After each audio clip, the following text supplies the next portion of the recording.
Well, good morning, everyone. Welcome back to my podcast, our podcast, Little Mary's and I. It's called Vertical Without Bedsores. And today, I'm in Calumet, Michigan, on Copper Island, also known as the Keweenaw Peninsula, way up north in Michigan. It's 50 degrees, and the sun has finally come out after 3 or 4 days of rain. I wanted to talk about Copper Island. In the middle of the 1800s, geologists and um, prospectors, corporate prospectors, wealthy people, poor people, a lot of people came up here in this vastly uninhabited area looking for um, copper. Now, why all of a sudden everybody's so interested in copper? Well, you got electricity, and you got a nation that's on the verge of mass electrification. You got a nation that is on the verge of mass telecommunication, the telegraph, and the telephone, streetlights, auto industry, copper's used in vehicles. And I'm talking toward the end of the 1800s. Cars didn't become popular, I think. I think Mercedes-Benz made the first car in 1880 something. But anyway, people needed copper, and copper's not that plentiful, not that easy to find. So they had a bunch of people come up here, geologists and heavy lifters that could dig ditches and look for um, this this highly coveted commodity. So everything up here is copper based, and it really is. It was a copper economy. Prior to that, you probably had a few fur traders, French fur traders, and um, probably Indians that would come to fur trading posts and exchange their furs for whatever, gunpowder, guns, food, blankets, whiskey. So I'm visiting this old copper shaft. And what is a shaft? A shaft's a fancy name. We'll take a picture of it. But it's basically a building over a hole that can extract rock with copper in it to extract the copper, the nuggets of copper, and they pulverize it and beat on it. So here is a abandoned shaft that was abandoned probably the copper mines went out of business in 1968 up here, and you know you can tell this is pretty modern when you look at the doors. It's not made out of rock, the heavy rock that the original structures were. So I would say this is probably a probably a midish, if there's such a word as that, operation. It was probably built in the 30s, the 40s. But the thing I find amazing, these have been sitting here probably for at least 50 years, abandoned. And when you walk around through the field, it's as though somebody just said, okay, last one to leave, shut off the lights. And they parked this equipment that was used to haul rock and copper. And it looks to me as though this stuff was probably sitting here for 50 years.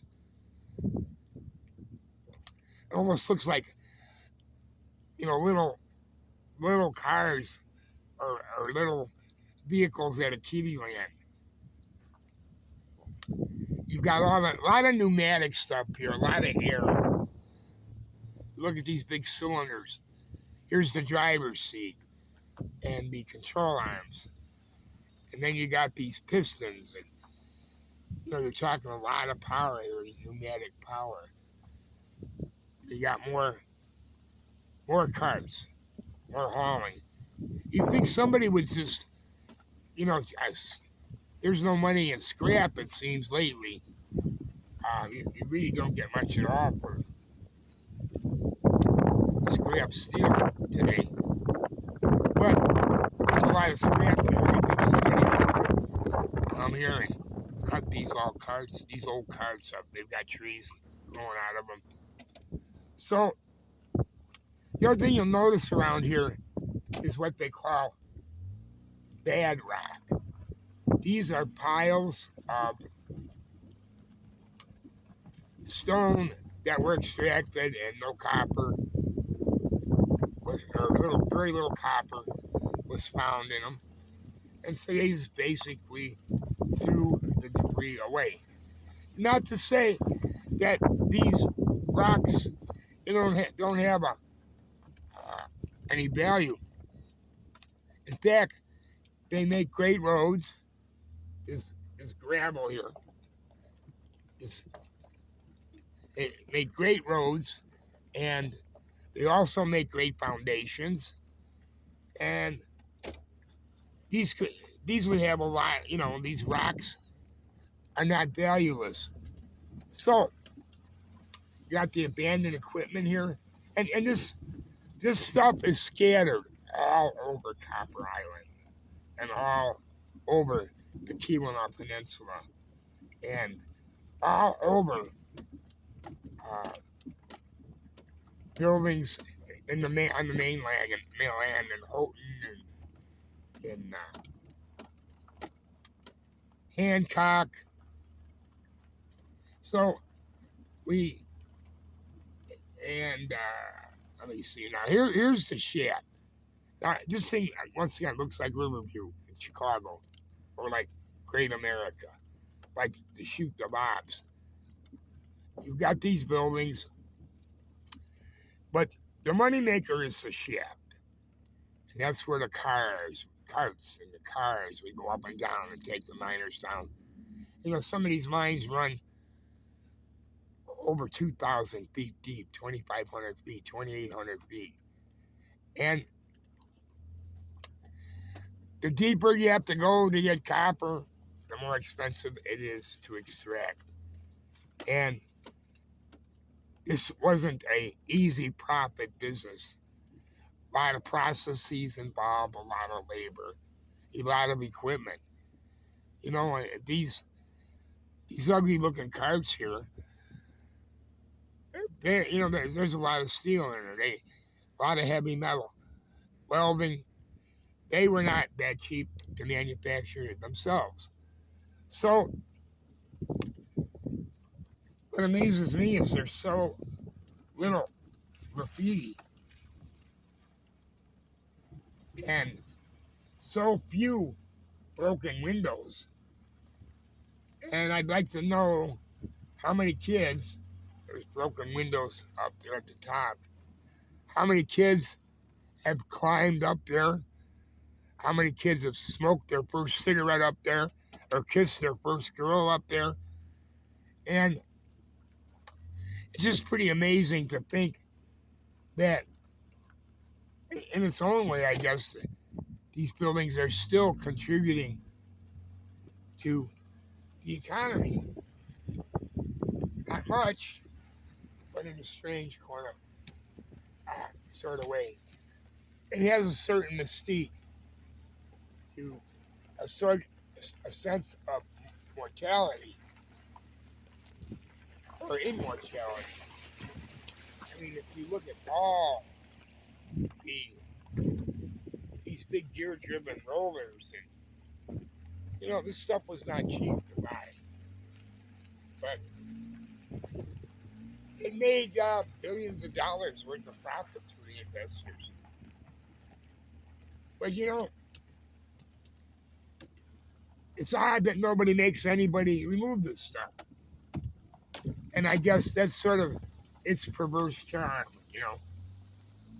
I wouldn't be surprised if 50 years from now this stuff's still sitting here. And the other thing is more amazing is it's remained pretty unmolested. These buildings would not be standing for 50 years in a place like Chicago or Philadelphia or highly populated area with a lot of people that have a lot of time to misbehave. I mean, when you look at it, it's got like on the corner three, three or four, and there's no gangs up here, I don't think. But what people would consider graffiti or gang symbols in the cities, very little graffiti. Very little burglary. You don't see the doors all pried apart with the crowbar trying to get and see what they could steal. And it's actually there's a certain perverse charm to these buildings. To think how many men worked in these facilities here and how much copper was extracted in these places. You know, smart money does not invest the money somebody invested here to extract this ore. And for every dollar they put in this place, they had to get $2 or $3 of profit out of it, or it wouldn't have been doable. You can't spend hundreds of thousands or millions of dollars into a building, into a structure, and into a facility, and not get at least $2 or $1.50 or $3 back to stay in business. Now, these companies were in business, some of them for over 100 years. And I'll see some guy, there's some serious graffiti people got all the way up there and hung out. I would say, that's 40 feet in the air. You know, just in terms of liability, you get some kid fooling around up there that slips and falls and lands 30, 40 feet on his head or his back. It's not going to be a pretty situation. You're probably talking either death or lifelong permanent injury. Um, there are holes around here that are blocked, all kinds of holes, and they're usually capped. But they have had cases where people disappear, snowmobilers, hikers, um, skiers that they've never heard from again.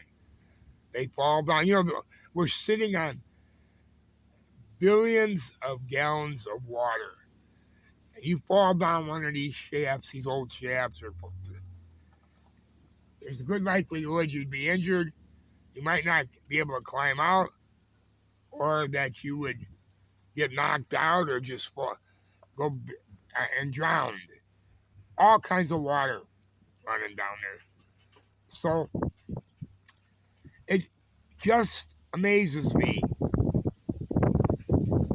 Somebody got tough and they took a spray can and